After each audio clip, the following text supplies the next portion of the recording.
surat terbuka sebagai the last resort, sebagai instansi terakhir yang resmi untuk menuntut kemerdekaan, kedaulatan rakyat. Apabila kita tidak mendapatkan keadilan, tidak mustahil akan terjadi pengadilan rakyat. Allahu Akbar. Dan dalam jangka panjang juga akan terjadi pengadilan sejarah. Karena itulah kami mengetuk hati, mengetuk kesadaran para hakim konstitusi untuk memutuskan secara seadil-adilnya. Kami menuntut, kami mengharapkan para hakim konstitusi menunjukkan integritas dan kredibilitas mereka, karena inilah tugas sejarah, dan semoga kita semua dilindungi dan dirahmati oleh Allah yang Maha Besar. Allahu Akbar. Allahu Akbar. Silakan. Assalamualaikum warahmatullahi wabarakatuh. Waalaikumsalam warahmatullahi wabarakatuh. Selamat siang dan salam sejahtera untuk kita semua.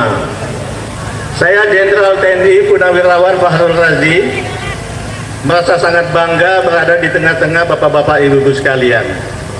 Kita yakin bahwa kita punya sikap yang sama, bahwa pagi ini kita datang di sini mulai subuh-subuh tadi dengan satu tujuan yang sama, mengingatkan hakim-hakim Mahkamah Konstitusi untuk melakukan tugasnya dengan sebaik-baiknya dan seadil-adilnya. Betul? Beberapa waktu yang lalu kita sangat kecewa dengan Mahkamah Konstitusi yang sebetulnya baik. Martabat Mahkamah Konstitusi yang sangat tinggi menurut konstitusi kita telah dirusak, diacak-acak oleh Bapak Joko Widodo, Presiden Republik Indonesia, yang bekerja sama dengan Pak Anwar Usman, Ketua Mahkamah Konstitusi, betul? Untuk mengacak-acak konstitusi guna meloloskan yang namanya Gibran untuk menjadi calon wakil presiden Republik Indonesia, padahal itu bertentangan dengan semua aturan perundang-undangan yang ada, betul? Tapi alhamdulillah saat ini Mahkamah Konstitusi sudah dipimpin dan diawaki oleh hakim-hakim konstitusi yang profesional dan takut pada Tuhan, betul? Paling utamanya takut pada Tuhan. Hakim-hakim konstitusi saat ini tidak akan tergoda oleh uang, betul? Tidak akan tergoda oleh janji jabatan dan kekuasaan, betul? Tidak akan tergoda oleh politik dinasti, betul? Dan juga tidak takut dengan ancaman. Karena ancaman yang ditakuti oleh hakim konstitusi hanyalah ancaman dari Tuhan, betul? Mudah-mudahan peristiwa lalu tidak terulang lagi. Kita sebagai orang yang beragama memang sangat sedih ketika Joko Widodo pada saat yang dilantik menjadi presiden menyampaikan sumpahnya bahwa akan melaksanakan tugas dan kewajiban Presiden Republik Indonesia dengan sebaik-baiknya dan seadil-adilnya. Sekarang adil apa enggak? Jadi beliau sudah melanggar sumpahnya. Kalau melanggar sumpah, ya mohon maaf, kita semua tahu pasti ada laknat dari Allah Subhanahu wa Ta'ala. Dan kita yakin juga, saya sebagai Purnawirawan TNI yakin bahwa teman-teman TNI juga goyah melihat ini, galau melihat ini. Karena di TNI kan ada penegasan dalam Sabta Marga. Kami kesatria Indonesia yang bertakwa kepada Tuhan Yang Maha Esa serta membela kejujuran, kebenaran, dan keadilan. Betul? Nah, kalau dia juga punya sumpah seperti itu, melihat presidennya kok nggak jujur dan nggak adil, pasti hatinya goyah. Mudah-mudahan ini juga tidak menggoyahkan bangsa ini. Pelan-pelan kita perbaiki bersama. Kembali kita doakan bersama, kita upayakan bersama.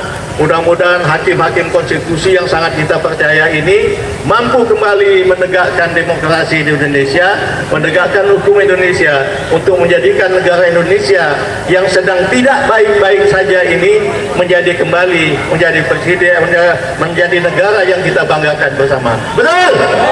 Terima kasih. Billahi taufiq wal hidayah. Assalamualaikum warahmatullahi wabarakatuh. Waalaikumsalam warahmatullahi wabarakatuh.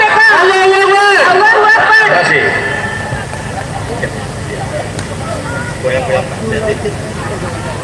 Allahu Akbar. Allahu Akbar. Allahu Akbar. Merdeka. Merdeka. Merdeka. Merdeka. TAP MPR 11 Romawi 98 menetapkan bahwa para presiden, wakil presiden, pejabat negara yang korupsi harus dibawa ke pengadilan. Karena itu setelah lengsernya Soeharto tetap dibawa ke pengadilan tindak pidana korupsi. Apakah Bapak Ibu saudara sekalian menginginkan Jokowi dibawa ke pengadilan korupsi? Segera ke pengadilan. Perhatikan korupsi yang dilakukan oleh Jokowi. Pertama, ketika menjadi wali kota Solo, korupsi anggaran pendidikan. Ketika menjadi gubernur DKI, korupsi mobil bus transkota. Ketika jadi presiden, korupsi dana APBN, dana bansos, pembangunan dari Aceh sampai Papua Barat itu dikorupsi. Karena itu tidak ada pilihan lain. Jokowi harus disedar ke pengadilan tindak pidana korupsi. Kenapa Jokowi harus dibawa ke pengadilan? Sebab pertama, sebelum Jokowi jadi presiden, indeks persepsi korupsi Indonesia itu mencapai 42.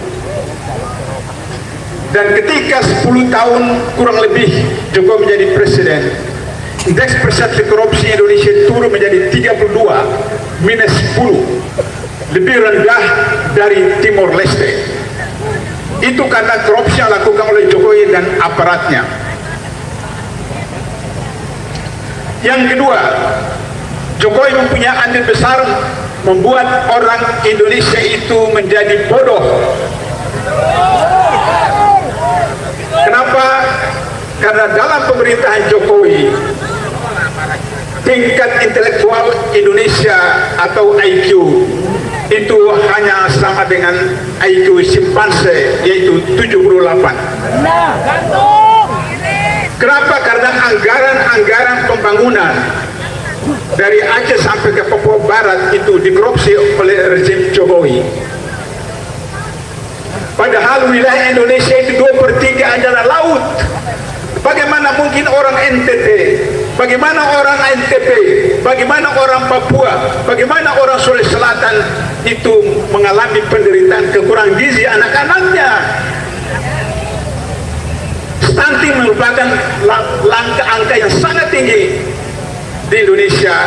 Bahkan kita berada pada urutan yang terakhir di Asia Tenggara sebagai negara yang paling korupsi. Karena itu maka jika korupsi mau diberantas dengan tuntas, tidak ada cara lain, harus Jokowi diseret ke pengadilan tindak pidana korupsi. Bersediakah saudara-saudara Bapak Ibu menyeret Jokowi ke pengadilan korupsi? Karena itu Undang-Undang Dasar 45 yang baru mewajibkan, mengamanatkan dibentuknya Mahkamah Konstitusi. Mahkamah Konstitusi adalah institusi yang ditetapkan oleh negara, oleh konstitusi agar supaya menyelesaikan persengketaan antar lembaga, khususnya tentang pemilu, pilpres, pilkada, dan seterusnya. Oleh karena itu, maka jika Mahkamah Konstitusi tidak menjalankan tugas kewajibannya sebagaimana surat terbuka yang disampaikan oleh Presiden tadi, maka saya ingin ingatkan kepada para anggota Mahkamah Konstitusi dan Bapak Ibu sekalian, saya dengan teman-teman KPK pernah menangkap Ketua Mahkamah Konstitusi. Dan kalau bapak-bapak anggota Mahkamah Konstitusi yang ada sekarang tidak memperhatikan sejarah masa silam MK, maka hal itu bisa akan berulang kembali. Oleh karena itu kita datang ke situ memberikan dukungan moral, memberikan support kepada anggota MK yang dalam sistem ketatanegaraan dalam dunia modern, hakim adalah wakil Tuhan di dunia. Oleh karena itu maka jika hakim berlaku jujur, berlaku adil, maka tempatnya adalah di surga. Tapi ketika hakim berlaku tidak adil, tidak jujur, tempatnya ada di neraka. Sebelum neraka di akhirat, masuk dulu neraka di dunia, yaitu di penjara Cipinang. Allahu Akbar. Oleh karena itu maka saya berharap kepada Bapak Ibu sekalian, sampai tanggal 22 hari terakhir MK harus memutuskan siapa yang bersalah, siapa yang benar. Bapak Ibu senantiasa harus ikut serta bersama-sama dengan Presidium untuk selalu meramaikan sampai 1 juta, 2 juta. Insya Allah MK akan mengubah pendiriannya kembali kepada hati nuraninya. Bersedia Bapak Ibu untuk datang berjuta-juta sampai 1 juta, Siap. sampai 2 juta. Insya Allah. Bawa keluarga, bawa anak istri, bawa tetangga. Dengan itu maka harapan anak cucu kita 2045 bisa terselamatkan dari hutan yang telah tandus, dari laut yang sudah terkotori, dari utang yang meninggi yang mencapai 22.000 triliun, yang itu akan menjadi beban buat kita pada masa depan, khususnya anak cucu kita. Mari kita bersama-sama untuk mempenjarakan Jokowi. Penjarakan Jokowi. Penjarakan Jokowi. Penjarakan Jokowi. Penjarakan Jokowi. Allahu Akbar. Allahu Akbar. Allahu Akbar. Allahu Akbar. Allahu Akbar. Allahu Akbar. Merdeka. Merdeka. Merdeka. Merdeka. Merdeka. Merdeka.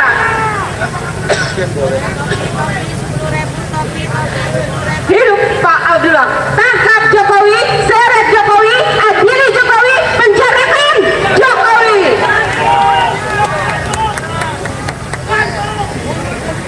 Assalamualaikum warahmatullahi wabarakatuh. Waalaikumsalam warahmatullahi wabarakatuh. Salam sejahtera untuk kita semua. Sengaja saya minta para presidium untuk kembali ke tempat duduk karena panggung sudah mulai goyang. Kalau seandainya rubuh, biarlah saya sendiri yang menjadi korban.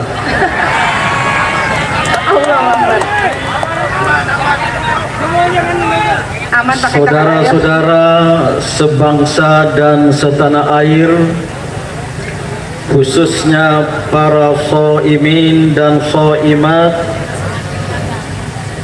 aksi Gerakan Penegak Kedaulatan Rakyat atau GPKR kali ini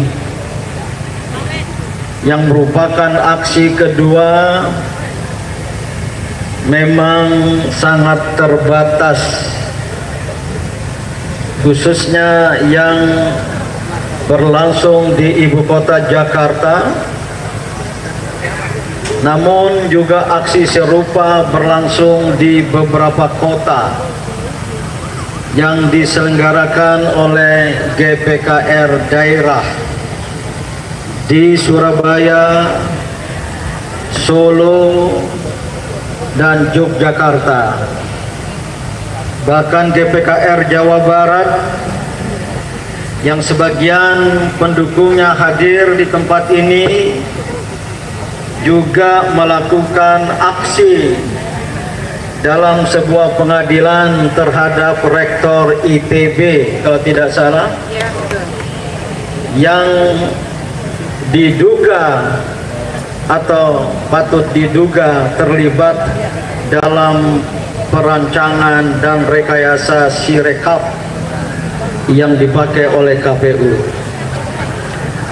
Nah, saudara-saudara, saya lebih banyak berbicara tentang gerakan kita.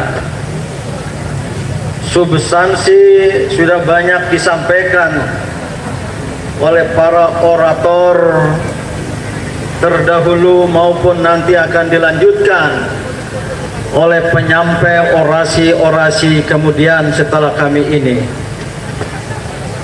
Pertama yang ingin saya sampaikan atas nama presidium, mohon maaf saya lupa menyebut satu nama anggota presidium yang tidak hadir, yaitu Komisaris Jenderal Polisi Purnawirawan Ugroseno,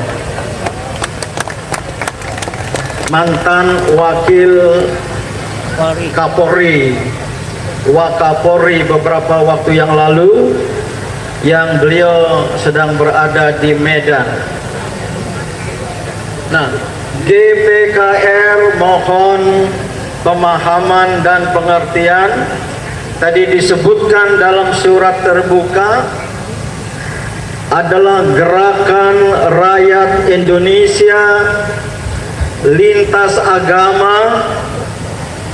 Ini banyak hadir kawan-kawan dari gereja, memang komunitas agama-agama lain ya.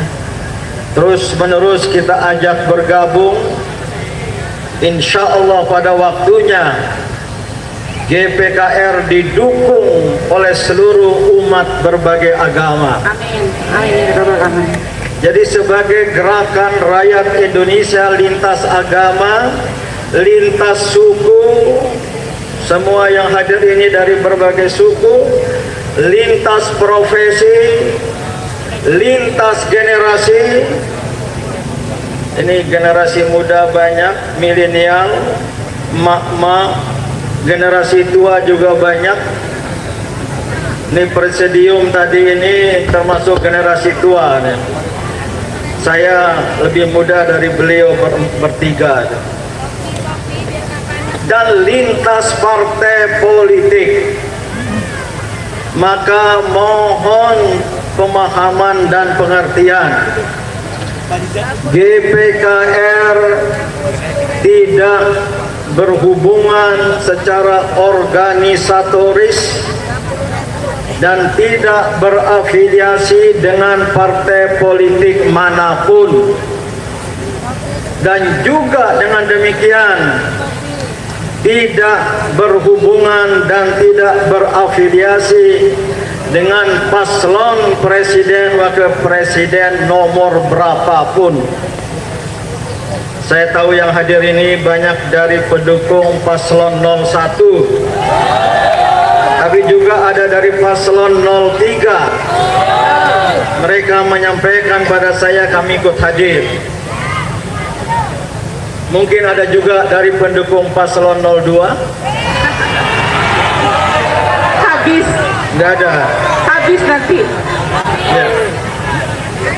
Oleh karena itu mohon pemahaman ketika terlibat dalam aksi GPKR, kita tanggalkan sementara atribut-atribut partai, atribut-atribut paslon, termasuk dalam spanduk-spanduk kita, agar GPKR ini suatu gerakan rakyat yang lebih besar, agar GPKR ini bersifat inklusif dan GPKR menjadi milik semua. Mohon sekali pengertian dan pemahamannya. Dari presidium banyak yang menjadi anggota dari tim NAS TPN, tapi waktu aksi GPKR tidak boleh pakai atribut-atribut partai. Mohon sekali pengertiannya. Setuju? Setuju. Ini betul-betul saya mohon. GPKR yang kedua Gerakan penegak kedaulatan rakyat ini sebuah gerakan yang berjangka panjang, yang bertujuan untuk menegakkan kembali kedaulatan rakyat yang tadi dinyatakan dalam surat terbuka telah runtuh dan diruntuhkan, telah rusak karena dirusakkan oleh rejim Presiden Joko Widodo. Dan puncak dari keruntuhan dan perusakan itu adalah pemilu dan Pilpres 2024 yang curang secara TSM, terstruktur, sistematis, M, masif. Saya dengar ceramah Habib Muhsin Al-Atas yang baca doa tadi secara Islam. Ini kami sepadepokan di Gontor yang telah rusak secara STM, S sistematis, T terstruktur, M masif. Saya kemudian menyambut, kenapa tidak ditambah J menjadi STMJ? Sistematis, terstruktur, masif, dan J apa J? Jahat. J apa? Jahat. Enggak, apa lagi? Jorok. Jorok. J apa lagi? Jahil. Jijik. Oh, bagus. Jahanam. Jolim. Boleh juga, bukan jalim. Jolim itu pakai zot. Siap. Boleh juga yang telah rusak, curang secara STMJ, walaupun dalam undang-undang secara TSM. Oleh karena itu, sekali lagi, oleh karena itu, gerakan GPKR dalam jangka pendek, sekali lagi, dalam jangka pendek, bahwa biang kerok, sumber dari segala masalah runtuhnya kedaulatan rakyat, yaitu Presiden Joko Widodo, harus dimakzulkan. Makzulkan Joko Widodo. Ini sudah termuat dalam pernyataan deklarasi GPKR, tidak diulang-ulang kecuali di dalam orasi-orasi boleh. Jangan lupa itu target kita. Makzulkan Kalau Jokowi. saya sebut dalam jangka pendek, inginnya berapa bulan? Bulan depan. 1 bulan. 1 bulan, Prof. 1 bulan. Yang ingin 1 bulan angkat tangan. Yang ingin setengah bulan. Yang ingin 3 bulan.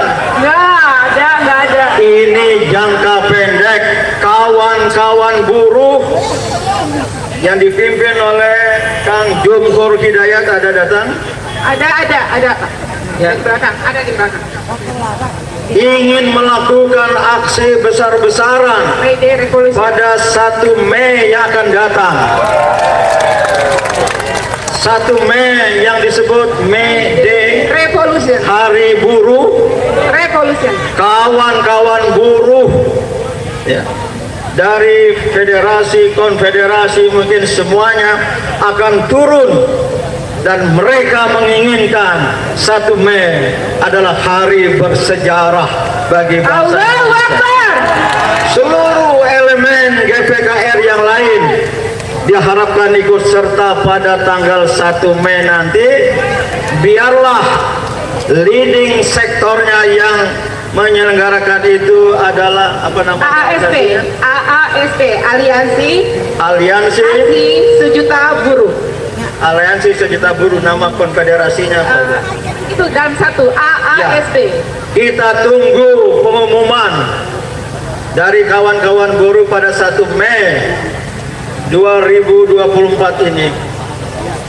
Adik-adik mahasiswa yang ingin gerakannya independen, tidak ikut bersama kita, kita hargai, ingin memanfaatkan momentum 2 Mei, Hari Pendidikan Nasional, sebagai hari yang bersejarah. Silakan digabung ya.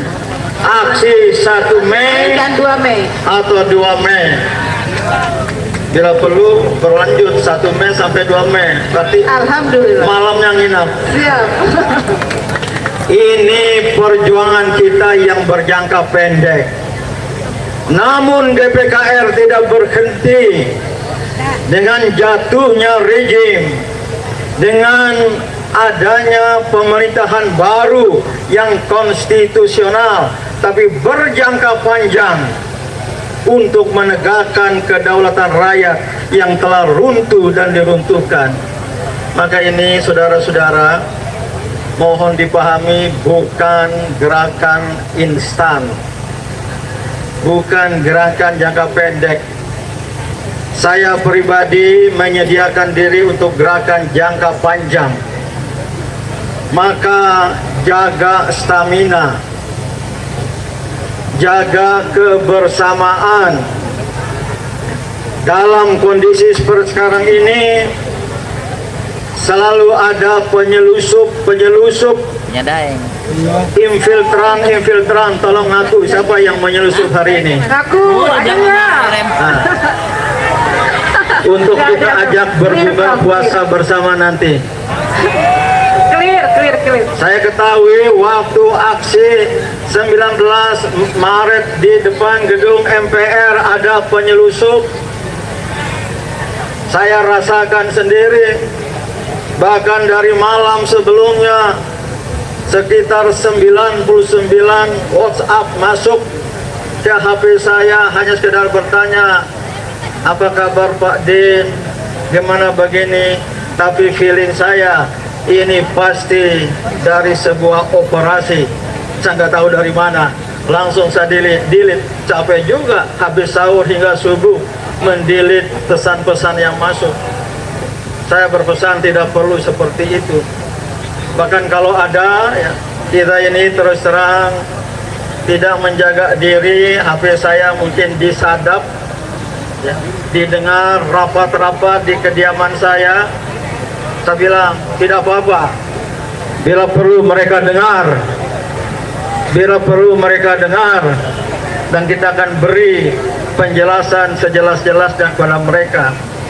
Untuk aksi kali ini, permintaan bersifat pemberitahuan kepada Kapolda, Irjen Polisi Pak Karyoto. Ini mantan anak buah Pak Abdullah Yahamahua. Saya belum bertemu langsung beliau, tapi sering lewat WA, ya, sangat akrab. Bapak Kapolda yang baik, saya jamin aksi besok, artinya hari ini, aksi damai untuk memberi dukungan moral kepada Mahkamah Konstitusi agar bersikap jujur, adil, jujurnya nggak ditulis, objektif, imparsial, tidak berpihak, profesional, dan bertanggung jawab atas keselamatan bangsa di masa depan. Oleh karena itu, mohon pengamanan dan tidak perlu ada aksi tandingan. Yang pasti kami tidak akan meladeni, tapi jangan sampai mengganggu karena mobil komandonya teriak-teriak. Alhamdulillah ini tidak ada, ya. Tapi kalau ada juga, itu keamanan dari mana? Pejabat Ada dari Tapak Suci, ya.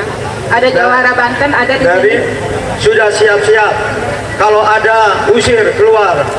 Kalau mereka mau ikut bergabung, datang tanpa mobil komando yang mengganggu. Mau orasi, kita silakan, asalkan setujuan dengan aksi kita. Nah, saudara-saudara, terakhir, ya, ini mohon maaf, Saya agak terganggu tenggorokan, agak gatal-gatal ya. Ya, insya Allah sembuh. Ya, karena berjangka panjang, jaga stamina. Dan terus terang, saya terbiasa di organisasi, tunggu komando dan perintah. Jangan ada yang mau jalan sendiri. Ini sempat berkembang dan saya kira banyak yang terpengaruh karena sidang MK diundur menjadi jam 1 nanti siang, maka aksi GPKR juga ditunda jam 1. Salah, tidak benar. Ada, betul. Jangan tepuk tangan. Itu tidak baik. Langsung saya perintahkan jangan ada yang nyelonong. Kalau tidak ada dari presidium perubahan, berarti tetap jam 7 bergerak dari arah Gambir ke depan gedung Indosat ini. Ibu Nurdiati Akma yang ke Gambir itu yang datang mungkin lebih awal, ingin sholat subuh berjamaah di sana, jadi tidak salah itu. Tapi tempat aksinya di tempat ini. Maka tolong jaga perintah dan juga jaga kedisiplinan dan kebersamaan. Ini alhamdulillah banyak yang bersedia berpanas-panasan di bawah duduk bersama kami. Ya. Tadi saya ingin berempati dengan ibu-ibu tanpa alas tempat duduk ya. Iya betul. Tapi terakhir diberi alas tempat duduk. Ini sebagai bagian dari kebersamaan kita. Allahu Akbar. Mohon ke depan ya, kita bersama-sama. Teman-teman yang ada di pinggir, maaf bisa bersama-sama ke depan. Tidak perlu ada yang duduk-duduk, tidak ada yang di sebelah sana. Sekaligus untuk memberi satu efek gambar yang bagus. Karena ini saya kira TV internasional sekalipun ikut hadir. Demikianlah dari kami presidium. Yang penting untuk menyambut sidang MK kita akan adakan aksi 2 kali. Yang pertama sekarang kita kirim surat terbuka ke MK, insya Allah sudah sampai. Mudah-mudahan mereka baca dan mudah-mudahan mereka terpengaruh. Apalagi tadi ada poin yang dibaca oleh Pak Abdullah bahwa ingat ada ahkamul hakimin, Allah Subhanahu wa Ta'ala, pemimpin hakim yang tertinggi. Jangan main-main. Menyangkut masa depan rakyat ini bagus ya oleh panitia. Salus populi suprema lexo, keselamatan rakyat merupakan hukum tertinggi. Yang di bawah ini dia justitia sailum, tegakkan keadilan walau langit akan runtuh. Allahu Akbar. Kita lakukan seperti itu. Yang kedua nanti tolong catat tanggalnya. Pada waktu, hari dan tanggal Mahkamah Konstitusi akan mengumumkan keputusannya. Saya dapat informasi 20 April. 22 Prof. 22 April. 22 April, catat. Hari apa? Senin. Hari Senin. 22 April 2024, sekitar 12 hari setelah Idul Fitri bagi umat Islam, GPKR akan mengadakan aksi sebesar-besarnya. Allahu Akbar. Dan kita dorong GPKR di daerah-daerah mengadakan aksi yang serupa. Ada informasi kepada saya, pada kita, pada kami, bernada melecehkan. Kalau sekedar 1000 orang mudah diatasi. Bahkan kalau 100.000 orang tidak susah diatasi. Tapi kalau 1 juta, 2 juta, 5 juta apalagi lebih, baru kami kewalahan. Apalagi juga dilakukan di daerah-daerah.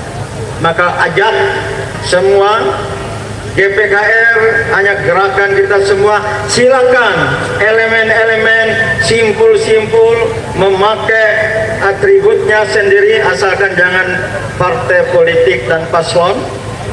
Ya, ada dari buruh, ada dari ada emak-emak, bukan relawan, ada emak-emak, ya, bukan relawan, ada koalisi emak-emak, ada aliansi rakyat menggugat, asalkan tidak ada hubungan dengan paslon tertentu, tidak ada hubungan dengan partai tertentu, bergabung di GPKR, masing-masing tetap menjaga eksistensinya. Inilah yang ingin dan dapat saya sampaikan. Silakan kalau masih ada orasi lain. Dan bagi yang sedang berpuasa, mohon maaf kepada Pak Pendeta, kawan-kawan gereja, ya, dan untuk solawat bulan puasa, sehingga kehadiran kita di tempat ini merupakan ibadah kepada Allah Subhanahu wa taala. Wassalamualaikum warahmatullahi wabarakatuh. Waalaikumsalam warahmatullahi wabarakatuh.